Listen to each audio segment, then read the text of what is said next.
अपनी फिल्म विश्वरूपम पर जारी विवाद से दुखी अभिनेता और फिल्मकार कमल हसन ने कहा है कि उन्हें इंसाफ मिलने की पूरी उम्मीद है, लेकिन अगर जरूरत पड़े तो वो देश छोड़ने को भी तैयार हैं। क्या देश छोड़ने की बात कर रहे हो इस वक्त? अभी तक नहीं, बट अगर जरूरत पड़ा तो छोड़ना ही पड़ेगा।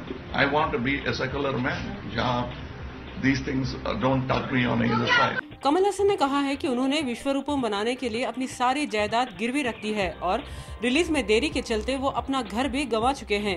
विश्वरूपम करीब 95 करोड़ की लागत से बनी फिल्म है। For the sake of the film, I've hawked this house to my moneylender, who had shown great patience, and now it's nearly 2 months since he lost his patience. Probably lose it if the judgment is not favorable for me.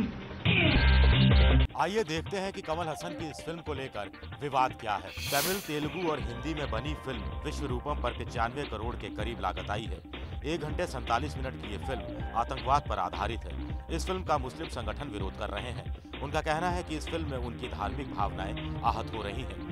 मुस्लिम संगठनों के विरोध के बाद इस film पर रोक लगा दी गई थी। इसी महीने की 24 तारीख को तमिलनाडु सरकार ने इसके रिलीज पर रोक लगा दी थी। सरकार के इस फैसले के खिलाफ कमल हसन ने कोर्ट का दरवाजा खटखटाया था। कमल हसन का कहना था कि फिल्म पर रोक सांस्कृतिक आतंकवाद है। कमल हसन ने पूछा है कि इस फिल्म से देश की एकता पर कैसे असर पड़ सकता है।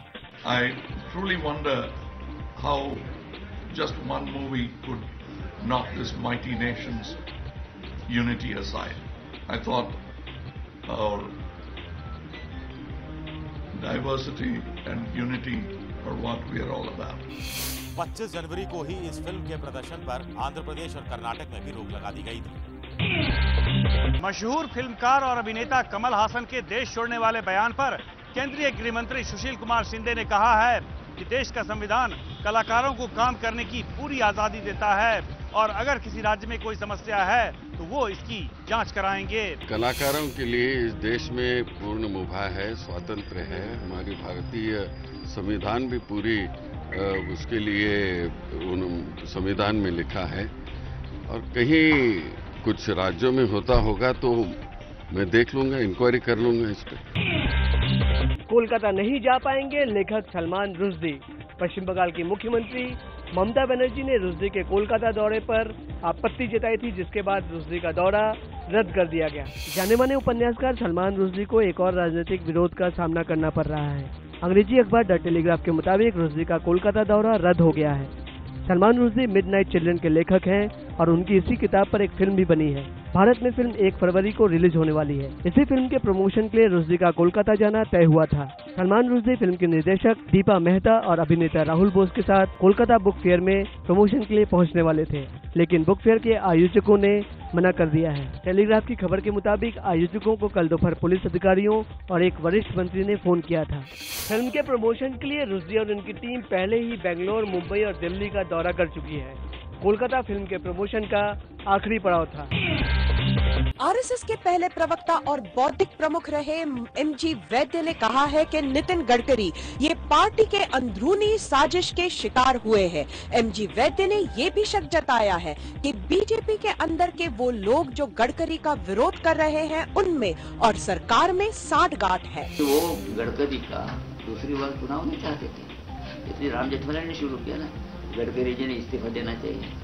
उनके पुत्र ने तो नेशनल एग्जीक्यूटिव के मेंबर थे, उन्होंने इस्तीफा दे दिया। फिर यशवंत सिन्हा ने कहा कि इस्तीफा देना चाहिए। तो तब तक तो कलर ही साबित नहीं हुआ था। चार्जशीट तो छोड़ दीजिए, नोटिस भी नहीं थी, तब की बात है। वो नहीं चाहते थे। एमजी वैद्य ने ये भी कहा कि अगर अध्यक्ष पद के लिए बीजेपी में चुनाव होता तो नितिन गडकरी को 70% वोट मिलते, लेकिन उन्होंने पार्टी के अंदर की दरार अध्यक्ष पद का चुनाव लड़कर सामने नहीं लानी चाहिए। अन्ना ने अपने आंदोलन को अब एक नया नाम दिया है और वो है जनतंत्र मोर्चा। बिहार की राजधानी पटना में आयोजित एक रैली में समाज सेवी अन्ना हजारे ने भ्रष्टाचार के खिलाफ जनतंत्र मोर्चा बनाने का ऐलान किया।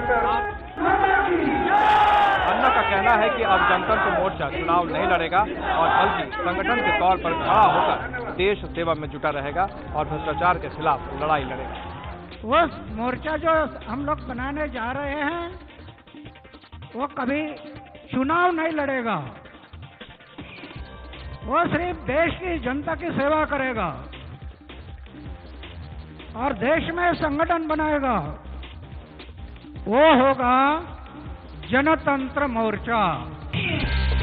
प्रधानमंत्री मनमोहन सिंह और तत्कालीन दूरसंचार मंत्री दयानिधि मारन के खिलाफ 2G स्पेक्ट्रम घोटाले में शामिल होने के आरोपों वाली और FIR दर्ज करने की मांग वाली अर्जी को दिल्ली की 30 हजारी कोर्ट ने खारिज कर दिया है। प्रधानमंत्री मनमोहन सिंह और तत्कालीन दूरसंचार मंत्री दयानिधि मारन के खिलाफ FIR की मांग वाली अर्जी को खारिज करते हुए दिल्ली की 30 हजारी कोर्ट ने कहा कि सुप्रीम कोर्ट ने इस मामले के लिए एक स्पेशल CBI कोर्ट का गठन किया हुआ है और सुप्रीम कोर्ट ने साफ कहा है कि 2G स्पेक्ट्रम से जुड़े जो भी मामले होंगे उनकी सुनवाई वही स्पेशल CBI कोर्ट करेगी। लिहाजा इस कोर्ट के पास में ऐसा कोई आदेश देने का अधिकार ही नहीं है। 2G स्पेक्ट्रम घोटाले की सुनवाई दिल्ली की पटियाला हाउस कोर्ट की स्पेशल CBI कोर्ट में चल रही है और इस मामले में पूर्व दूरसंचार मंत्री ए राजा समेत 1 दर्जन से ज्यादा आरोपी हैं।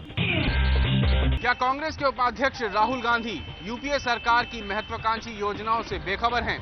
राहुल गांधी फिलहाल ये नहीं जानते कि आकाश टैबलेट योजना का क्या हाल है। कल दिल्ली में एक कार्यक्रम में एक छात्र ने आकाश टैबलेट योजना पर राहुल गांधी से सवाल पूछ दिया तो राहुल ने कहा कि इस बारे में मुझसे नहीं, संबंधित व्यक्ति से पूछिए। But when this plan is going to come on the ground, can I have you know? Frankly, I am not the person who's come up with the Akash tablet. You need to ask the gentleman who came up with it, and you need to ask him that question. There are many people. Yeah.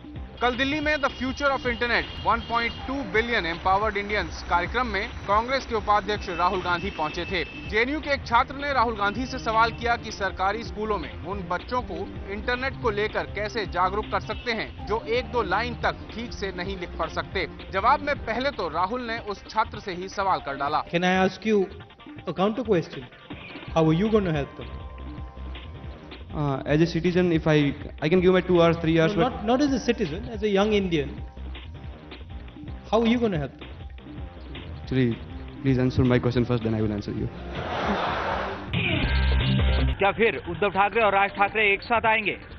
Shiv Sena के मुखपत्र सामना में शिवसेना के अध्यक्ष उद्धव ठाकरे ने जो interview दिया है उसमें उन्होंने बयान दिया है राज के और शिवसेना के एक साथ आने पर। उद्धव ने कहा है कि ताली एक हाथ से नहीं बजती। बताओ बजती है क्या? इस सवाल का जवाब मुझसे कैसे मांग सकते हैं? मैं जवाब देने के लिए तैयार हूं, लेकिन उत्तर ही चाहिए तो इसके लिए हमें एक साथ लेकर आमने सामने बिठाओ, अगल बगल बिठाओ और फिर पूछो कि आप एक साथ आने वाले हैं क्या?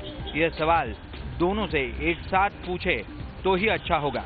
इस सवाल का जवाब दोनों पर निर्भर है, एक पर नहीं। पूर्व आईपीएस अधिकारी वाईपी सिंह ने अभिनेता अमिताभ बच्चन और उनकी पत्नी जया बच्चन पर गंभीर आरोप लगाए हैं। वाईपी सिंह का आरोप है कि जिस कंपनी में अमिताभ बच्चन और जया बच्चन ने निवेश किया है वो कंपनी मुंबई में गैर कानूनी तरीके से कमर्शियल बिल्डिंग बना रही है। आरटीआई से मिली जानकारी के आधार पर वाईपी सिंह ने दावा किया है कि एक्सटीसी कंपनी में जया बच्चन ने 5 करोड़ रुपए और अमिताभ बच्चन ने 6.5 करोड़ रुपए लगाए हैं। जया बच्चन ने भी निवेश की जानकारी अपने चुनावी हलफनामे में दी है। हालांकि वाईपी सिंह का कहना है कि संभव है कि अमिताभ बच्चन और जया बच्चन को नियमों के उल्लंघन के बारे में मालूम न हो। वाईपी सिंह ने कहा है कि अमिताभ और जया बच्चन को अपना पक्ष साफ करना चाहिए। वाईपी सिंह ने कहा है कि वो इस मामले की शिकायत बीएमसी पुलिस और महाराष्ट्र सरकार को करने वाले हैं। इस खबर पर एबीपी न्यूज ने अमिताभ बच्चन को मैसेज कर उनका पक्ष जानने की कोशिश की है, लेकिन अभी तक अमिताभ बच्चन का जवाब नहीं आया है।